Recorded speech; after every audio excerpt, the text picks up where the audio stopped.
We are joined by Rob Sand, the Democrat running for governor. So you went into the House chamber to listen to Governor Kim Reynolds' condition of the state. What are your first thoughts? Yeah, look, a lot of what was said tonight are things that we can all agree on. The truth is that most of the bills that pass here are oftentimes done with bipartisan support.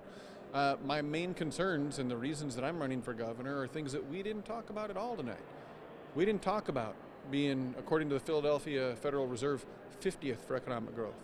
We didn't talk about being 48th for personal income growth. We didn't talk about rising costs, didn't talk about water quality, we didn't talk about accountability for tax dollars.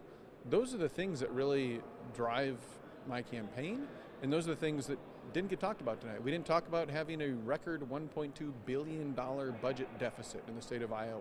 I'm really concerned about how we fix that going forward. No plans tonight.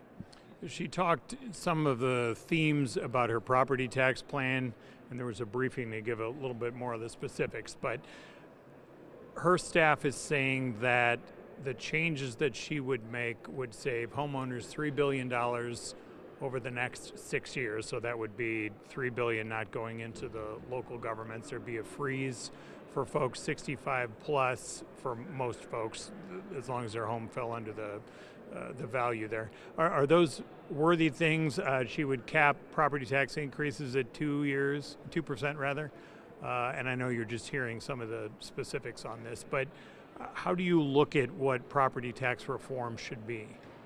Yeah, look, I'm the auditor.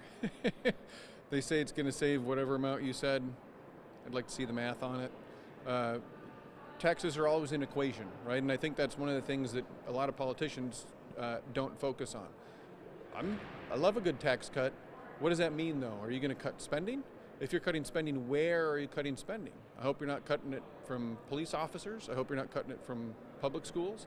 But that equation always is really important, and I would love for them to also talk about the other side of that when they're talking about property taxes. You have talked about the need for more focus on why we have so many people getting sick from cancer, diagnosed with cancer. Yeah.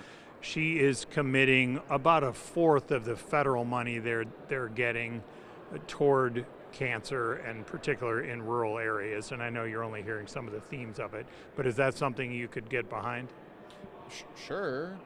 The fundamental problem here is that Iowa's federal delegation just voted for the big, beautiful bill, which has massive cuts for cancer research and massive cuts for rural health care. So if your boss said, hey, I'm cutting your salary by 30%, but we're going to start having free M&Ms at the office, you wouldn't be particularly excited about the free M&Ms. They're good, but they're not as good as actually having real funding for your salary. She talked some about education. I believe in her budget there's essentially a 2% per student increase, which is probably the first you're hearing of it, as I'm telling you. She did not give that figure during her speech. First question, is that enough for public schools? We have seen increases that have trailed inflation for too long. I think it's time to make real investments in Iowa public schools. And I think the easiest way to do this is literally right now. And when one thing that was mentioned, a sentence that was mentioned, was that now these weren't the words that you used, but this is the meaning. The wealthiest people in the state of Iowa who were already sending their kids to private school anyway are now doing it with your tax dollars. Why are we doing that? I don't understand why we're doing that. They're going to send their kids anyway. They can afford to do it. We should be focusing tax resources on places where it makes a difference, not where it just subsidizes somebody doing a thing that they were going to do anyways, that they could already do anyways. A lot of other issues we'll talk to you on another moment here as we find out maybe more of the specifics.